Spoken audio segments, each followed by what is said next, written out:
Oke teman-teman, kembali lagi di channel YouTube kita Logi Movie. Nah, kita akan membahas beberapa kesalahan-kesalahan penggiat alam ketika berkegiatan di alam bebas. Betul sekali. Kesalahan-kesalahan pendaki ya, atau yang berkegiatan di alam bebas gitu ya. Yang pertama adalah panik ketika kondisi tersesat. Oh, panik. Nah, tahu gitu ya kalau misalnya panik kayak gimana gitu Betul. ya. Kadang kan sampai hilang arah tuh ya mungkin bisa jadi dia melamun gitu ya jadinya. Kosong pikirannya mungkin. Betul sekali. Nah, itu dia panik. Nah, yang dimana ketika kondisi tersesat yang pertama adalah usahakan tetap tenang gitu. Tetap tenang. Iya, karena kalau misalnya kita semakin banyak gerakan tambahan, itu semakin kita mentalnya tuh jadi ngedown gitu. Dan Terus juga apa? banyak ketakutan juga gitu. Tidak bisa berpikir jernih gitu ya. Betul sekali. Nah, selanjutnya untuk yang kedua, ketika kita kondisi tersesat, itu kita banyak bergerak ke sana mondar-mandir gitu ya, yang dimana itu makin memperparah gitu. Bergerak tanpa arah gitu. Betul. Karena panik. Memperparah semakin kita tersesat gitu. Yang awalnya kita mungkin tidak terlalu jauh dari jalur gitu ya. Tapi karena banyak gerakan tambahan gitu ya, banyak jalan-jalan. Nah, itu yang bikin kita makin memperparah keadaan gitu ya. Yang dimana balik lagi ke konten kita yang sebelumnya nih. Teman-teman juga bisa nonton. Bahwasanya ketika kita tersesat, nah itu ada kata kuncinya yaitu stop.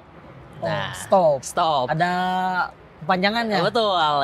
Stop itu S-nya sit. Kita duduk dulu, tenangkan dulu. Nah, terus T-nya adalah thinking, yang dimana kita berpikir nih kira-kira seperti apa gitu ya untuk kedepannya, untuk keluar dari tersesat seperti ini. Nah, terus O-nya observasi. Observasi kira-kira ketika kita akan melakukan perjalanan tuh seperti apa, karena kita perlu observasi dulu sebelum terakhir masuk ke P, itu planning. Nah, perencanaan. Ini dia salah satu hal terpenting juga ketika kita tersesat di alam bebas. Itu ketika kita sudah melakukan stop, disitulah kita mulai perencanaan selanjutnya ke depannya. Nah, jadi kita mencari ide dulu nih gimana cara solusinya gitu. Betul. Solusinya untuk keluar dari tersesat. Gitu. Nah, kita lanjut masuk ke poin selanjutnya yaitu poin ketiga. Nah, poin yang ketiga ini adalah selain daripada faktor pada diri kita gitu ya. Selanjutnya adalah faktor lingkungan kita. Faktor lingkungan. Nah, dari mulai yang hal terdekat dulu. Apa tuh? Contohnya, usahakan kita membuat tanda jalur yang dimana telah dilalui oleh kita. Nah, ini adalah kesalahan dari para penggiat alam ataupun pendaki. Terjadinya tersesat itu mengabaikan hal yang seperti itu. Minimal selain kita ingat gitu ya, oh kita jalurnya ke sini, nanti kalau pulang kita tahu gitu ya untuk jalur pulang. Tapi ini kita tidak menandai jalurnya ketika kita tidak ingat jalurnya gitu. Nah, ini salah satu hal penting gitu. Dan kalau makin parah mungkin ketika memang akhirnya kita tersesat, kemudian ada tim nih untuk tim penyelamat gitu, bisa memudahkan juga. Nah, setidaknya ketika ada tanda, tim evakuasi atau tim penyelamat pun sudah tahu bahwasanya oh ini jalur yang kita lalui. Oke. Selanjutnya poin keempat nih. Betul. Ada apa poin keempat? Kita masuk ke poin keempat, teman-teman. Nah, ketika kita dalam kondisi tersesat, tentu kita pasti membawa barang-barang gitu ya. Contohnya kayak sekarang pasti kita membawa handphone gitu ya, atau membawa alat-alat yang sekiranya bisa digunakan gitu.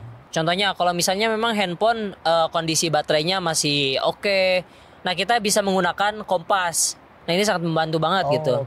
Terus juga mungkin ada sumber-sumber lain gitu ya, selain daripada sumber dari kita, terus juga lingkungan yang terlihat oleh kita, itu bisa kita manfaatkan gitu. Contohnya kayak misal kita pengen bikin nih suatu tanda, caranya bikin perapian gitu ya supaya asapnya gitu ketika tersesat memudahkan tim penyelamat. Jadi ketika berarti itu bawa korek gitu ya. Bawa korek. Terus mungkin melihat seperti sekarang gitu ya, ada ranting-ranting, itu bisa menjadi tanda gitu.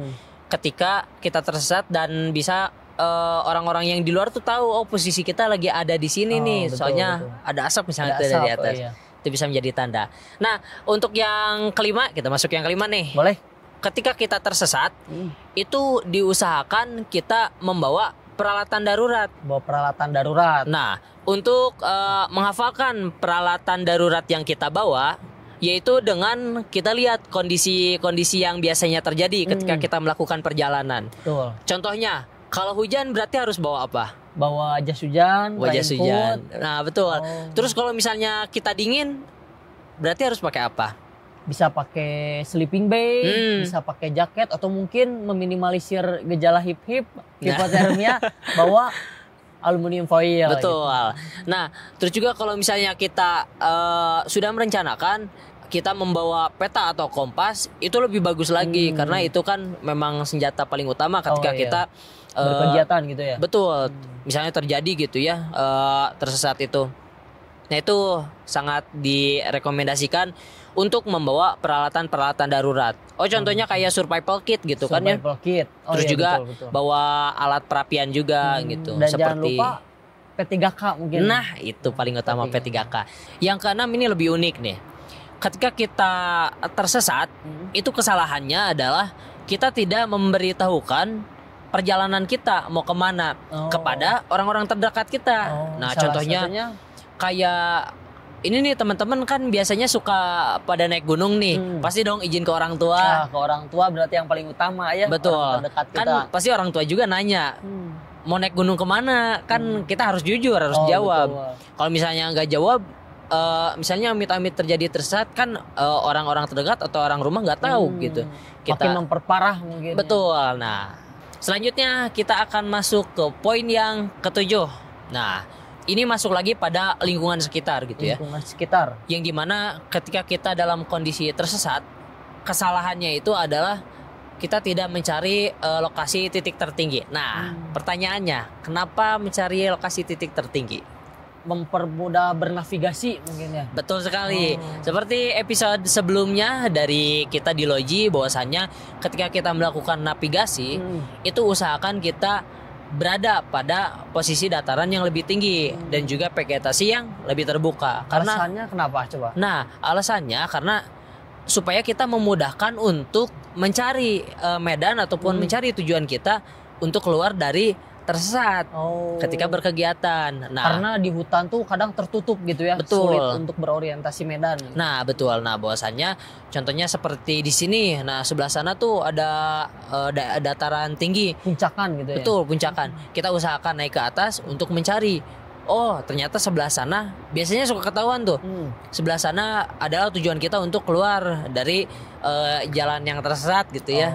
Nah, seperti itu. Selanjutnya adalah ketika kita tersesat, kesalahannya adalah kita hanya mengikuti satu arah saja gitu. Contohnya misalnya kan ketika kita melakukan navigasi menentukan itu kan kita minimal memiliki 2 jalur gitu ya, atau 2 arah yang berbeda. Ketika kita misalnya ke arah sini, ternyata kita evaluasi jalan ini salah. Nah, kita harus memilih arah yang berbeda. Jadi ketika bernavigasi pun kita harus terus evaluasi perjalanan kita. Apalagi lebih mudah kalau ada kompas gitu ya. Kita coba ke barat. Kalau misalkan ke barat, kira-kira enggak nih, bukan jalannya, nanti coba ke arah yang lain gitu. Betul. Nah, bahwasannya kita harus mempersiapkan dan juga kita harus tahu juga bahwasannya kesalahannya adalah banyak yang cuman satu arah saja. Tahu-tahu kan tiba-tiba makin nyasar gitu ya. Iya, betul, makin ketemu yang enggak gitu. Nah, yang terakhir yang paling penting dan tak kalah penting adalah ketika kita dalam kondisi tersesat, itu kesalahannya adalah orang-orang belum tahu teknik survival atau ilmu survival gitu. Nah, ini sangat penting. Jangankan hanya penggiat alam terbuka gitu ya. Pendaki-pendaki sekarang pun seharusnya tahu minimal ilmu-ilmu dasar di survival gitu. Nah, itu bekal kita mungkin. Betul, bekal kita ketika melakukan perjalanan gitu. Untuk lebih waspada lah dan juga membekali diri ketika kondisi yang tidak diinginkan. Ilmu survival ini sangat berfungsi gitu. Betul, sangat berguna banget gitu untuk pengetahuan kita ketika berkegiatan di alam bebas. Nah, teman-teman, itu dia tadi ya penjelasan apa saja sih kesalahan-kesalahan penggiat alam ketika berkegiatan di alam bebas. Betul banget. Nah, mungkin teman-teman punya nih pengalaman-pengalaman ketika berkegiatan di alam bebas atau pernah mengalami apa gitu ya. Betul. Nah, mungkin bisa sharing bareng kita atau bisa tulis di kolom komentar. Nah, cukup sekian mungkin penjelasan dari kita berdua. Betul. Ya. Nantikan episode-episode selanjutnya. Karena setiap minggunya kami akan rilis nih video-video terbaru atau perjalanan-perjalanan kita selanjutnya. Yang paling penting adalah dimanapun kita berada, kita adalah tamu. Maka dari itu, bertamulah dengan etika. Okay. See you next time. Bye-bye. Sampai jumpa di episode selanjutnya.